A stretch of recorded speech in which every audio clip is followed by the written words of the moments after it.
देख रहे हैं न्यूज गंगा यूपी बिहार। आज दिन है मंगलवार, तारीख है 13 जून। तो चलिए शुरुआत करते हैं इस बुलेटिन की, जिसमें हम आपको दिखाएंगे यूपी और बिहार से जुड़ी हर वो छोटी बड़ी ताजा तरीन खबरें, जिसमें शामिल है राजनीतिक पार्टियों की आपसी तकरार और कई बड़ी घटनाओं पर सवाल और बवाल, जिनका हमेशा आपसे होता है सरोकार। सब कुछ बताएंगे और समझाएंगे एक साथ, अंत तक बने रहिए हमारे साथ। तो चलिए शुरुआत करते हैं इस बुलेटिन की। बिहार में 24 घंटे के अंदर मानसून की एंट्री हो सकती है। प्री मानसून के तहत कई जिलों में वर्षा शुरू हो सकती है। आपको बता दें, रविवार की शाम राजधानी पटना में मौसम बदल गया। 23 जून को पटना में जुड़ी बड़ी बैठक बुलाई जा रही है। इस बैठक में कांग्रेस, जेडीएस, राजद से लेकर टीएमसी, सपा, डीएमके तक के नेता मौजूद रहेंगे। सुशील कुमार मोदी ने कहा है कि नीतीश कुमार नेता नहीं मुंशी है। बीजेपी नेता ने 2024 को लेकर खोल दिया है पहला पत्ता। वहीं बाघा में दावत में चिकन और चावल खाने से काफी लोग बीमार पड़ गए। गांव में लगाया गया मेडिकल कैंप। सिवान में मनी लॉन्ड्रिंग मामले में 3 लोग गिरफ्तार किए गए। सऊदी अरब से करोड़ों रुपए मंगवाकर पाकिस्तान में सप्लाई, आतंकी कनेक्शन का भी शक। पटना में आपको बता दें, 18 जून तक स्कूल नहीं खुलेंगे। भीषण गर्मी को देखते हुए डीएम ने जारी कर दिया है ऑर्डर। वंदे भारत एक्सप्रेस का 12 जून से पटना से रांची के बीच ट्रायल रन शुरू हुआ। बिहार में जदयू बोली कि अमेरिका की फर्जी यूनिवर्सिटी का डिलीट लेकर आए बीजेपी, तो वहीं प्रदेश अध्यक्ष सम्राट बोले कि गलत बात। बिहार में जेडीयू सांसद सुनील कुमार पिंटू के खिलाफ एक महिला ने जबरन शारीरिक संबंध बनाने का आरोप लगाया। महिला ने सीजेएम कोर्ट में केस दर्ज कराया है। भाजपा के वरिष्ठ नेता ब्रजमोहन अग्रवाल ने मुख्यमंत्री भूपेश बघेल को ठग बता दिया। साथ ही ये भी कहा कि 15 सालों से कांग्रेस प्रदेश में नंगी भूखी थी। एक चूहे की वजह से रोकनी पड़ गई संपर्क क्रांति ट्रेन। आपको बता दें, इसके कारण शॉर्ट सर्किट हो गया था और बोगी के नीचे से धुआं निकलने लगा था और लोगों को लगा कि आग लग गई। यूपी सरकार आम के अलावा अन्य फलों का भी विदेशों को निर्यात करने की तैयारी कर रही है। इसके लिए रणनीति बनाना शुरू कर दिया है। ये फल America, Germany, Australia, Dubai, Bhutan, Switzerland और फ्रांस भेजने की तैयारी है। दुनिया के विकास में भारत हर संभव मदद को तैयार है। G20 मेहमानों से पीएम मोदी ने बात कही। गैंगस्टर जीवा हत्याकांड में बड़ा खुलासा हुआ। शूटर विजय को दी गई 20 लाख की सुपारी। माफिया अजीत शाही के कब्जे पर चला पुलिस का बुलडोजर। आपको बता दें, कोर्ट में कर चुका है आत्मसमर्पण। सीएम योगी आदित्यनाथ ने कहा कि भाजपा सरकार में बेलहा छू रहा है विकास की नई ऊंचाइयां। यहां का आंवला विश्व में कमा रहा है नाम। उधर राम मंदिर के लिए 42 दिनों में 3500 करोड़ का मिला है दान। निधि संग्रह अभियान का अध्ययन कराएगा ट्रस्ट। जनता को भाजपा की कार्य संस्कृति की आदत पड़ गई है। मनोज तिवारी ने की मोदी सरकार के 9 साल पर चर्चा और ये बात कही। मोदी सरकार के 9 साल पूरे होने पर प्रदेश अध्यक्ष बोले, भाजपा यूपी में मिशन 80 का लक्ष्य जरूर पूरा करेगी। मुख्तार अंसारी की और बढ़ सकती है मुश्किलें। आपको बता दें, गैंगस्टर मामले में आज कोर्ट सुना सकता है बड़ा फैसला। संजीव जीवा को थी मुजफ्फरनगर कोर्ट में हमले की आशंका। जज को लिख दिया था पहले ही लेटर। सरकार बीजेपी सांसद ब्रजभूषण का बचाव करने की कोशिश कर रही है, विनेश फोगाट ने कहा। मेरठ में मेडिकल कॉलेज में जल्द शुरू होगी शाम की ओपीडी। आपको बता दें, ओपीडी में 250 से 300 रुपए लिए जाएंगे। सहारनपुर के सरसावा में रुके भारतीय किसान यूनियन के राष्ट्रीय प्रवक्ता राकेश टिकैत ने कहा कि केंद्र सरकार लगातार किसानों के साथ छल कर रही है। और बिहार पुलिस कांस्टेबल भर्ती 2023 नोटिफिकेशन के मुताबिक जो उम्मीदवार बिहार पुलिस में सेवा देना चाहते हैं, वे अपना आवेदन ऑनलाइन csbc.bih.nic.in पर जाकर ऑनलाइन आवेदन कर सकते हैं। अब खबरें विस्तार से। लालू यादव के जन्मदिन पर भी बीजेपी रहा निशाने पर। तेजस्वी यादव ने बताया क्या है 2024 का मेन टारगेट। तेजस्वी यादव ने बीजेपी पर जमकर हमला बोलते हुए कहा, न किसी को सीएम बनाना है और न ही किसी को पीएम बनाना है। विपक्षी एकता का एकमात्र लक्ष्य है।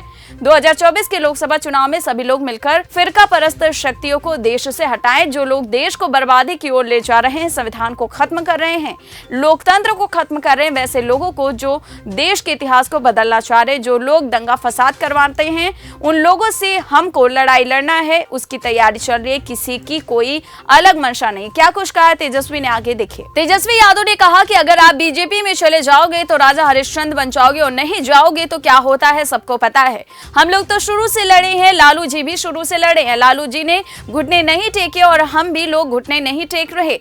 तेजस्वी ने कहा कि आजकल तो बीजेपी वॉशिंग मशीन बन गई है, कितना भी बड़ा से बड़ा दागी नेता बीजेपी में चला जाता है तो राजा हरिश्चंद्र बन जाता है, कोई कार्रवाई उस पर नहीं होती क्योंकि वो बीजेपी में शामिल हो गया। उन्होंने कहा कि हम लोगों की कोई अपनी मंशा नहीं, ये एकता देश हित के लिए है, ये बिहार हित के लिए, इसलिए हम लोगों ने विपक्षी एकता का फैसला किया। दरभंगा एम्स के निर्माण पर फिर ग्रहण, नीतीश सरकार ने जो जमीन दी उसे केंद्र ने किया रिजेक्ट, सुशील मोदी का बड़ा बयान। बिहार के दरभंगा में प्रस्तावित एम्स निर्माण पर फिर एक बार ग्रहण लग गया। नीतीश सरकार द्वारा दी गई शोभन बाईपास वाली 150 एकड़ जमीन को केंद्र ने रिजेक्ट कर दिया। सुशील मोदी ने कहा कि विकास के मुद्दे पर राजनीति नहीं होनी चाहिए, जानबूझकर बिहार सरकार ने एम्स के लिए जमीन नहीं दी। उन्होंने कहा कि देश के हर राज्य में एक एम्स निर्माण का प्रावधान है, लेकिन कश्मीर के बाद बिहार को दूसरा एम्स मिला। वहीं उन्होंने कहा कि समाचार पत्रों के माध्यम से पता चला है कि जेडीयू के 20 सांसदों ने प्रधानमंत्री को पत्र लिखा है कि दरभंगा से एम्स को हटाकर सहरसा में बनाया जाए। क्या कुछ कहा है सुशील मोदी ने, ये भी देखे। सुशील मोदी ने आगे ये कहा कि नीतीश कुमार नहीं चाहते कि दरभंगा में एम्स का श्रेय प्रधानमंत्री मोदी को जाए। उन्होंने कहा कि दरभंगा में अगर एम्स का निर्माण नहीं हुआ तो इतिहास आपको कभी माफ नहीं करेगा।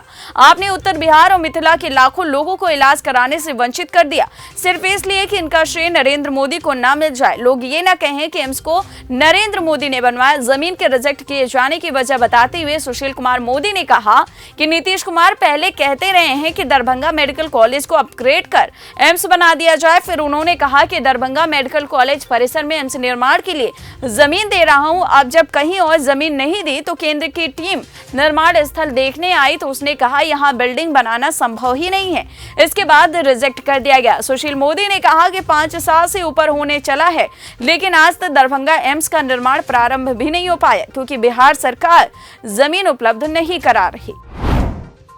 गिरिराज सिंह के गोडसे वाले बयान पर क्या बोल गए पशुपति पारस, जेडीयू पर बीजेपी एमएलए ने कहा दाऊद इनके आला कमान। केंद्रीय मंत्री गिरिराज सिंह के नाथूराम गोडसे वाले विवादित बयान को लेकर पूछे गए सवाल पर केंद्रीय मंत्री पशुपति कुमार पारस भड़क उठे। बिहार के हाजीपुर में उन्होंने गुस्से में कहा कि कौन क्या कह रहा है, इससे हमारा कोई मतलब नहीं, बात विकास की होनी चाहिए, मैं विकास की बात करूंगा। केंद्रीय मंत्री गिरिराज सिंह ने महात्मा गांधी के हत्यारे नाथूराम गोडसे का भारत को सपूत भी बता दिया, जिसके बाद से देश में सियासत तेज हो गई है। देखिए, केंद्रीय मंत्री विभागीय बैठक में शामिल होने के लिए हाजीपुर पहुंचे थे, जहां गिरिराज सिंह के बयान पर सवाल किया गया तो गुस्साए केंद्रीय मंत्री पशुपति पारस ने कहा कि कौन क्या बोल रहा है उससे मतलब नहीं है, देश में विकास हो रहा है, विकास की बात होनी चाहिए। इस दौरान पशुपति पारस ने कहा कि देश में विकास हो रहा है, आगामी 2024 के चुनाव में 2/3 बहुमत से नरेंद्र मोदी की सरकार बनेगी। वहीं दूसरी तरफ बिहार विधायक संजय सिंह से गिरिराज सिंह के बयान पर जब सवाल पूछा गया तो उन्होंने कहा कि देखिए गिरिराज सिंह बड़े नेता हैं, कुछ सोच समझ के ही ऐसा बयान दिए होंगे।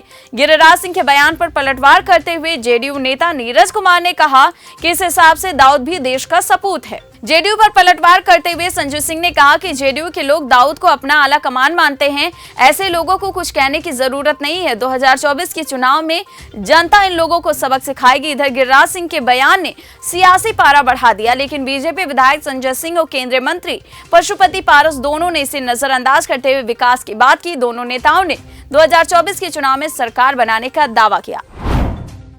विपक्षी एकता के सवाल पर जैन ने कांग्रेस की भूमिका को बताया खास, बृजभूषण पर भी कसा तंज। आरएलडी चीफ और राज्यसभा सांसद जयंत चौधरी एक बार फिर विपक्षी एकता में कांग्रेस की महत्वपूर्ण भूमिका का समर्थन करते नजर आए हैं। भले ही अखिलेश यादव कांग्रेस के साथ गठबंधन को लेकर खुलकर कुछ नहीं बोल रहे हो, लेकिन सपा साथ गठबंधन पार्टनर जयंत चौधरी हालिया कुछ दिनों में लगातार विपक्षी एकता कांग्रेस को लेकर एक स्टैंड लेते नजर आ रहे हैं। एक बार फिर जैन ने कुछ ऐसा ही बिजनौर में किया।